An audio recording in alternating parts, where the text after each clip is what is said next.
This channel does not promote any violent, harmful, or illegal activities. All content provided by this channel is meant for an educational purpose only. পুলিশের গাড়ি, তাই সেই গাড়ির স্বাস্থ্য কেমন খুঁজতে বেরিয়ে নিয়ম ভঙ্গের ছবি ধরা পড়ছে জলপাইগুড়িতে। ইন্স্যুরেন্স, পলিউশন, ফিটনেস সব ফেল। এমন গাড়িও চলছে, তাও পুলিশের নাম করে। বিষয়টি খতিয়ে দেখার আশ্বাস দিয়েছেন জলপাইগুড়ির ট্রাফিক বিভাগের দায়িত্বপ্রাপ্ত পুলিশ আধিকারিক। তবে সাধারণ মানুষের প্রশ্ন, এতদিন পরে ঘুম ভাঙল? পাবলিকের ফাইন, পুলিশ করলে আইন। তৃণমূল বিধায়ক শওকত মোল্লার কনভয়ে যে গাড়ির ধাক্কায় এক ব্যক্তির প্রাণ গেছে, পুলিশের সেই গাড়ি রাস্তায় চলার অযোগ্য। কিন্তু এটাই একমাত্র উদাহরণ নয়, জেলায় জেলায় পুলিশের এমন অযোগ্য গাড়ির ছড়াছড়ি। চলুন জলপাইগুড়ি জেলা পুলিশের এই যে গাড়িগুলি দেখছেন, এর কোনোটার ইন্স্যুরেন্স ফেল, কোনোটার পলিউশন ফেল, কোনোটির আবার ফিটনেস যোগ্যতাই নেই বলে অভিযোগ। আইন রক্ষকদের গ্যারেজেই আইন ভঙ্গের গুচ্ছ গুচ্ছ নমুনা।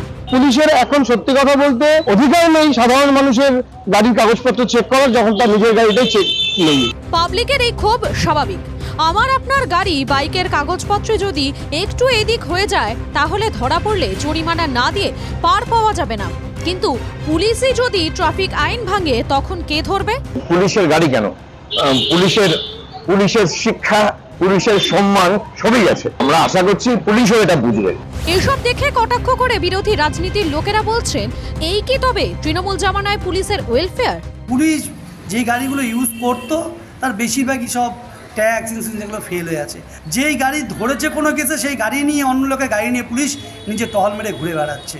কিছু পুলিশ অফিসার দেখেছি বাড়ির লোক গাড়ি ইউজ করছে, সেখানে পুলিশ স্টিকার মেরে সেই ফেসিলিটি ইউজ করে যাচ্ছে। পুলিশের গাড়ি কাউকে মারলে যাকে মারবে তার বিরুদ্ধে অভিযোগ হবে, যে মরে গেল তার বিরুদ্ধে পুলিশ এফআইআর করবে। আপনার গাড়ি আমার গাড়ি হলে ওই গাড়ির কি কাগজ নেই এটাই প্রমাণ করে দেবে, ফলে ওর গাড়ির যে কাগজ নেই এটা প্রমাণ করবে না পুলিশের রিপোর্টে। পাল্টা যুক্তি দিচ্ছে তৃণমূল। ইন্সপেক্টরদের আমি অনুরোধ করবো যে বিষয়গুলো দেখা, এবং যদি পেপার ঠিক না থাকে তাহলে সরকারি গাড়ি হোক আর বেসরকারি গাড়ি হোক, সেটা একটু আইনগত ব্যবস্থা নেওয়া উচিত। এই বিষয়ে কথা বলেছিলাম জলপাইগুড়ির ডিএসপি ট্রাফিক অরিন্দম পাল চৌধুরীর সঙ্গে। তিনি জানান, বিষয়টি নজরে আছে, প্রয়োজনীয় পদক্ষেপ করা হবে। কিন্তু এতদিন কেন পদক্ষেপ করা হয়নি, সেটাই তো বড় প্রশ্ন। পুলিশ তো আইনের রক্ষক, মানুষেরও। আর কত নিরীহের প্রাণ গেলে আইন রক্ষকদের পা ফেলার সময় হবে?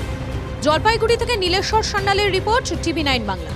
রাজ্যে 6টি পুলিশ কমিশনারেট রয়েছে, আর সেখানে পুলিশের গাড়িগুলোর স্বাস্থ্য কেমন খোঁজ নিতে গিয়ে রকমারি অভিজ্ঞতা হলো। কোনোটার পলিউশন ফেল, কোনোটার ইন্স্যুরেন্সই ফেল, কোনো গাড়ির সম্পর্কে কোনো তথ্যই নেই আরটিওর কাছে। আর একই ছবি চন্দননগর পুলিশ কমিশনারেট এলাকাতেও। বিষয়টি নিয়ে সাধারণ মানুষের মধ্যে খুব স্বাভাবিকভাবেই অসন্তোষ বাড়ছে।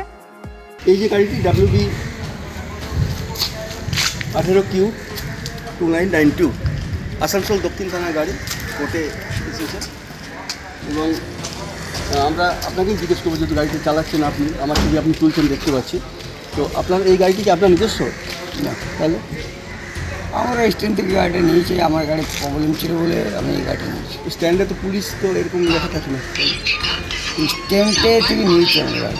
কিন্তু দেখা যাচ্ছে হাওড়া জিআরপি লেখা রয়েছে, কিন্তু আদতে এটি আসানসোল জিআরপির গাড়ি। গাড়ির জানফিট, সে গাড়ির পেছন দিকে যে অবস্থা তা দেখলে বোঝা যায় এখানে গাড়ির নাম্বার পর্যন্ত নেই। আসানসোল দুর্গাপুর পুলিশ কমিশনারেটে সাউথ পুলিশ ফাঁড়ির টহলদার গাড়ির অবস্থাটা দেখলেন তো?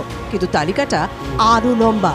কুলটি থানা চৌরঙ্গি ফাঁড়ি, আসানসোল দক্ষিণ থানা ও ফাঁড়ি, জিআরপি থেকে খোদ পুলিশ কমিশনারের অফিস, সর্বত্রই আইন রক্ষকদের গাড়িতে অনিয়মের ছড়াছড়ি। কোনোটার ইন্স্যুরেন্স খতম, কোনোটার আরসি বাতিল, কোনোটার পলিউশনের মেয়াদি শেষ। লজ্জরে গাড়ি চলছে রাস্তায় আইন রক্ষায়। कुछ पुलिस व्हीकल पुलिस के अपने हैं, कुछ भाड़ा में है। स्पेसिफिकली अगर ऐसा कोई एक दो केस अगर मिल भी गए, बाई चांस अगर कहीं भी मिस हो गया ऐसा, तो हमारे नॉलेज में ले आने से इमीडिएटली हम उसको बता सकते हैं और उस हिसाब से वो कार्रवाई भी लेंगे।